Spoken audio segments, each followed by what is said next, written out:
Hey everyone, welcome to another episode of Joy of Puzzles. Today I have for you the puzzle from the Disney Villainous Collection, Scar. Scar was published in 2020 by Ravensburger.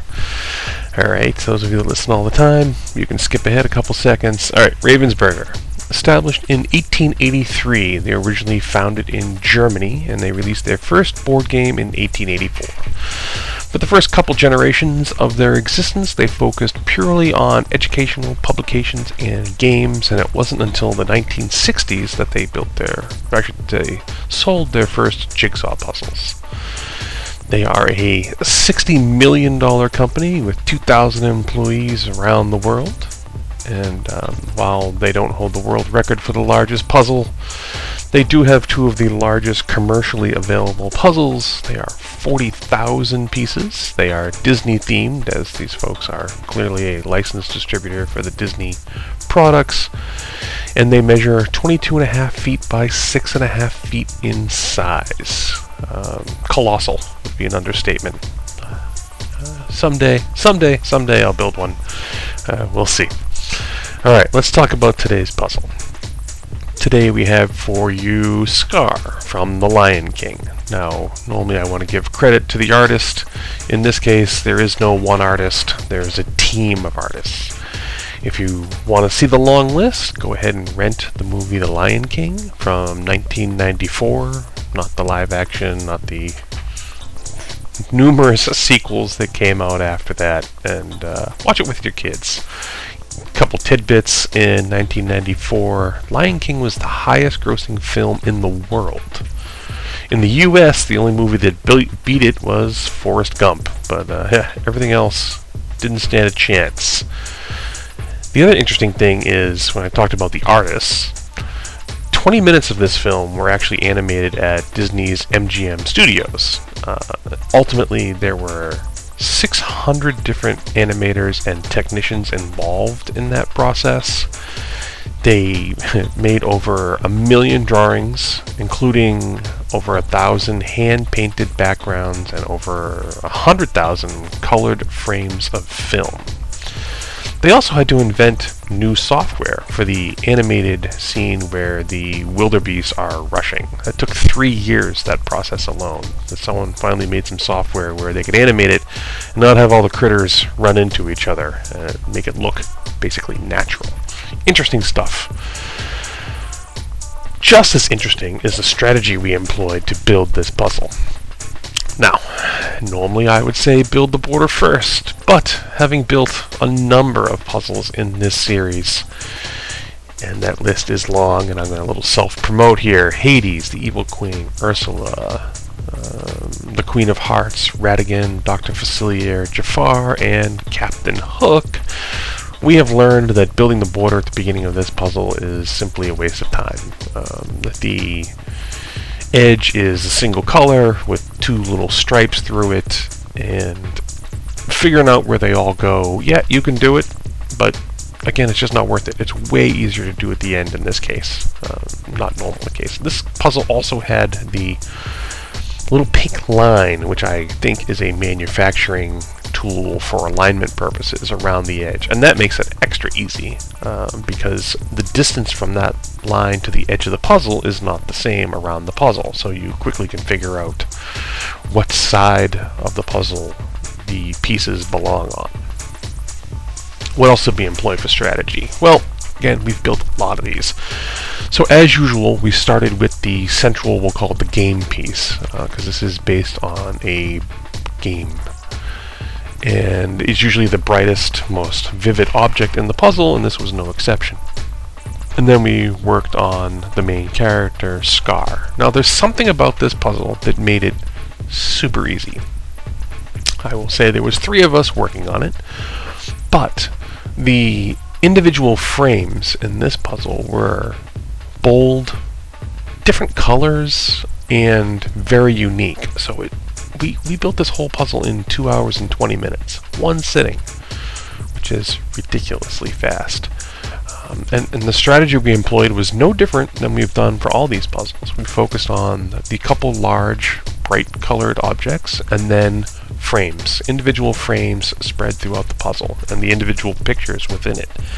And it's just the mix of what those frames look like and the color schemes of the images inside that made this puzzle particularly easy.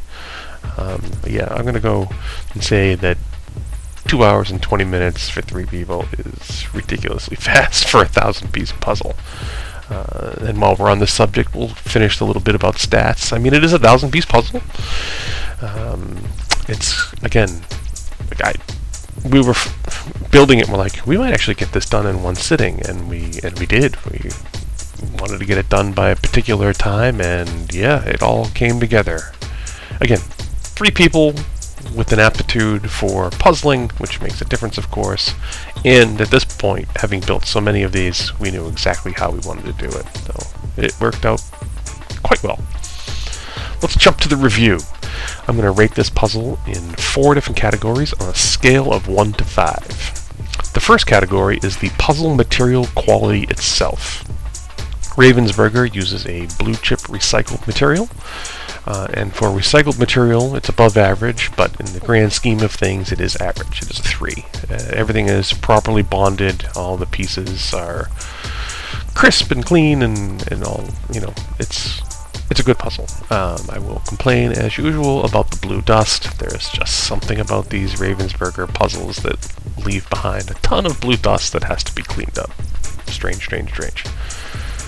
Next category, puzzle cut quality. We're going to give this a 3. It's right where it should be.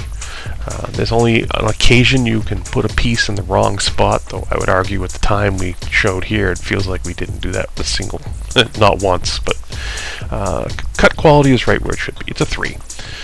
There are moments when, yep, it might be the wrong spot, but few and far between. The quality did not detract from the build at all, so again, right where it should be.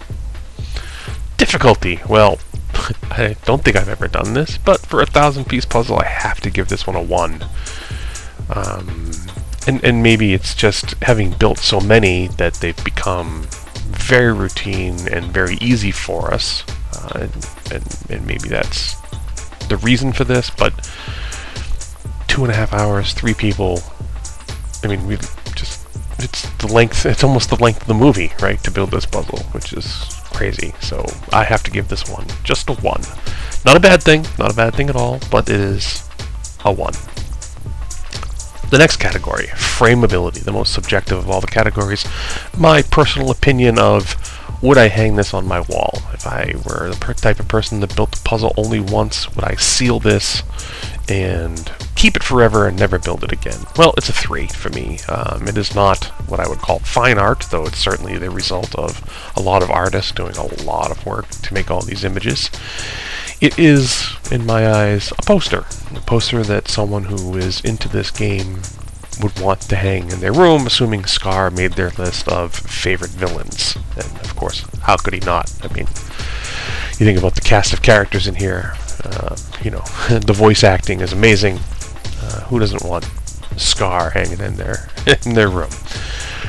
Overall, take all those categories, mix them together. It's not linear, but it is going to be a 3. This is a puzzle I would build again. This is one that I would share with someone who is into puzzles and know that I'm giving them something they'll enjoy building, and have no questions about is you know, good quality and such for them.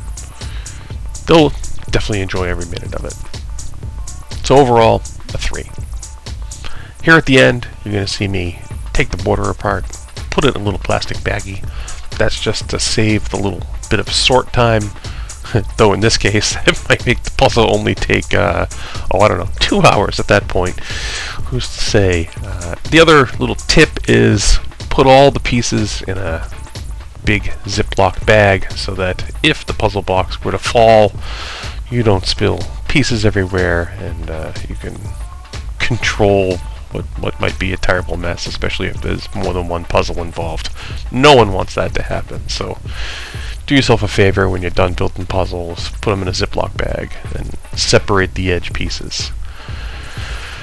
Alright, that's it everyone. I appreciate everyone that takes 10 minutes out of their day to watch one of these videos, and I look forward to making more of them for you in the very near future. I have one more in this series that I own, and then it'll be on to a different subject matter, so to speak. Alright, well, again, thanks everyone.